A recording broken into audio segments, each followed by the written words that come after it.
Happy Friday, everybody. My name is Kevin Bowen. I'm back with another weekly blog.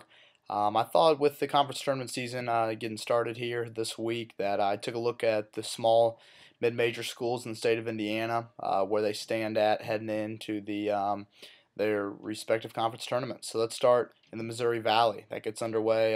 Got underway last night on Thursday. Indiana State, Evansville drew each other in the first round, which if you're a fan of liking Indiana teams getting the tournament, that's not too good because one will be out in the quarterfinals. But yeah, Evansville got the 6 seed, Indiana State's a 3 seed. And the Sycamores, earlier in the year, they beat Missouri State, who's the 1 seed, Conzo Martin, the coach up there.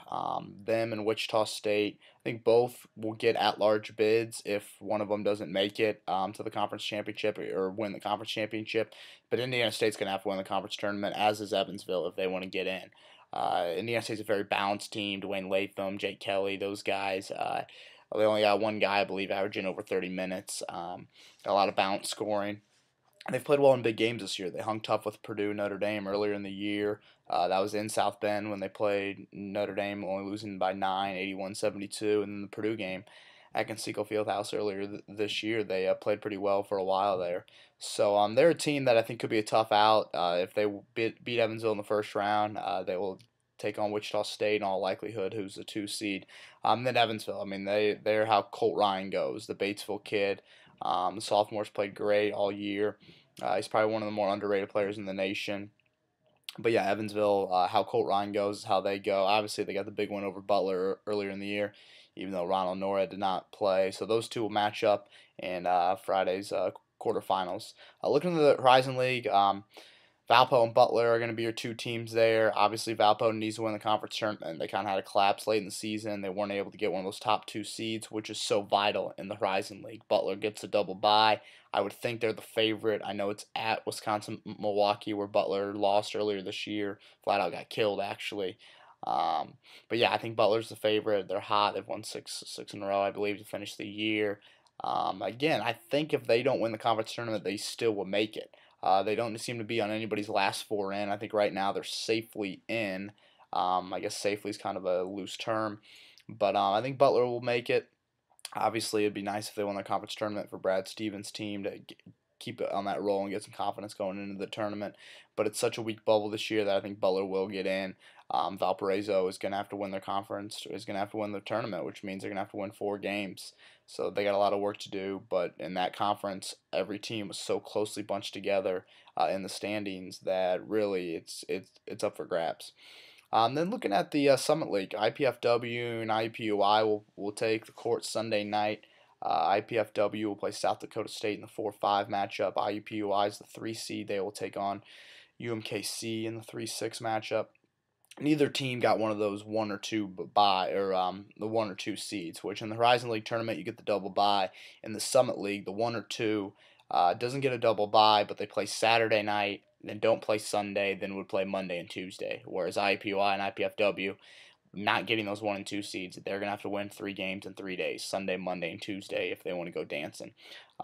Oakland's a favorite in that conference. They lost 1 game all year in the regular season in the conference, and that was to IUPUI at Conseco Fieldhouse, a game where the Jaguars scored 100 and only hit 1 3. So I think that's going to be a big thing for the Jags.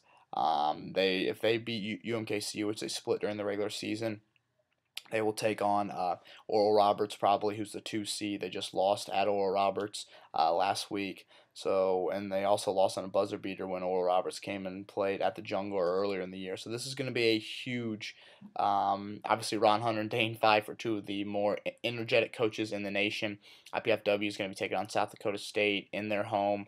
It's going to be a lot of South Dakota fans there. So it's going to be tough for both these teams to win 3 games in 3 days. But besides Oakland, this conference is up for grabs. IPFW has hung tough with Oakland in games this year, and IUPUI has beaten them. And then looking at the MAC, they don't start the conference tournament until later in the week. But Ball State has been that team that's just kind of been leading that West Division all year. Unlike past years where maybe Akron's kind of run away with the MAC. Last year we saw Ohio get hot in the conference tournament. They had to win at Ball State just to make the conference tournament, and then they go all the way to beat Georgetown in the first round of the NCAA tournament. So Ball State's got a great chance. Some Indiana kids, Randy Davis from Plymouth, Jesse Berry, Lafayette Jeff, Jared Jones, Jawan Scaife. Michigan City, and Muncie Central kids.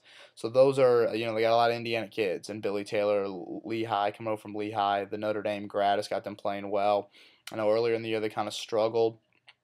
They won about the first five conference games to start the season, and they did take St. John's to overtime in the Alaska Anchorage shootout earlier this year. So Ball State's got a great chance. They're going to be a high seed as a 1 or 2 seed, and that conference is up for grabs. Everybody, I believe, has at least 3 losses. So there's your little recap on Indiana teams, mid-major teams: Butler, Valparaiso, Indiana State, Evansville, IPFW, IUPUI, and Ball State. Notre Dame and Purdue are locks.